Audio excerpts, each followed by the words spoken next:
শুভ সকাল বন্ধুরা, সবাই কেমন আছো? আশা করি সবাই ভালো আছো। আমরাও খুব ভালো আছি। আজকে বৃহস্পতিবার, সকালবেলায় চা আর বিস্কিট খেয়ে স্নান টান করে চলে এসেছি। সকাল সকাল সমস্ত কাজ হয়ে গেছিলো, বাসি কাজ, আর এদিকে পুজোও হয়ে গেল। আর দুটো ফল আমি সবসময় ঠাকুরের গোপালের সামনে রেখে দিই, ঠাকুরের যখন খেতে ইচ্ছা করে খাবে। আর রেড গ্লোব বলে এই ফ্রুটসটা নতুন নিয়ে এলো মিষ্টির বাবা, বলছে এটাতে নাকি অনেক পটাশিয়াম, ভিটামিনস আর ব্রেনের জন্য খুব ভালো ফলটা। তাই নতুন ফল দেখলে মিষ্টির জন্য আনা হয়। মিষ্টির বাবা নিয়ে এসছে, খেয়ে দেখলাম বেশ ভালোই ছিল। আর সকালবেলায় করেই গেছিলাম, একটু ঘুগনি করেছিলাম আর একটু রুটি করেছিলাম। এই দিয়ে এখন ব্রেকফাস্ট আমি করছি, মিষ্টির বাবা নিজে নিজেই খেয়ে নিয়েছে।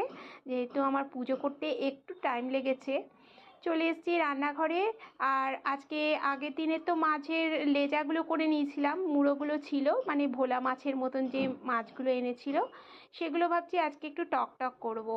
একটু ভেজে নিয়েছি, তার মধ্যে একটু সর্ষে তেলের মধ্যে কালো জিরে আর পেঁয়াজ একটা ছোটো মতন দিয়ে, শুকনো লঙ্কা ফোড়ন দিয়ে, টমেটো, আদা, জিরে, ধনে এসব পেস্ট করেছিলাম, কাঁচা লঙ্কাও দিয়েছি, দিয়ে পেস্টটা দিয়ে দিলাম। মশলাটা ভালো করে কষানোর পর তেঁতুল জল দিয়ে দিলাম, তেঁতুল গুলে রেখেছিলাম। আর নুন, হলুদ, মিষ্টি এটা পরিমাণ মতন দেখে নিতে হবে।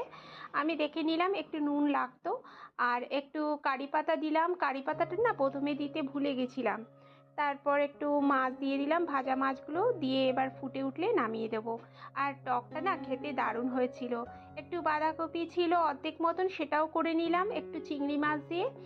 আর মিষ্টির বাবাকে খেতে দিয়ে দিলাম, ওর যেহেতু ডিউটি আছে। আর খাওয়ার পরে এই যে রস করেছিলাম, আমিও খেলাম, ওকেও দিলাম। ভিডিওটা এই পর্যন্ত।